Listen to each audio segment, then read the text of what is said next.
If you're worried about your hormones, stop the scroll now. Recently, I had somebody ask on a video I posted all about how your body temperature can tell you things about your metabolism if labs help. My name's Marissa Fay. I'm a hormone and gut health expert, and I help women reverse their symptoms and actually feel better with natural methods. So yes, some labs can be helpful, but before you even dive into labs, there are things you can do.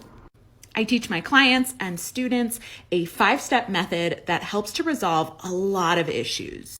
It also helps to provide a rich soil out of which healing is really possible and bodies are ready to take on even more change using really targeted things like supplements and herbs and other lifestyle interventions. What you may not know though is that blood work to assess things like your sex hormones, like estrogen and progesterone, are typically not that helpful. That's because they just show us one point in time with what hormones are in your blood.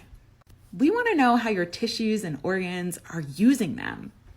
So for things like estrogen and progesterone, I really prefer either a urine test or a saliva test.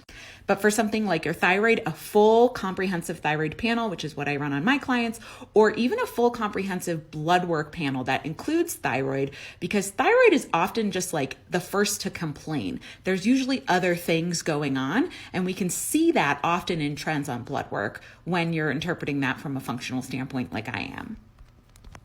And then finally, sometimes we need to do things like stool tests because your gut plays such an important role in your hormone health.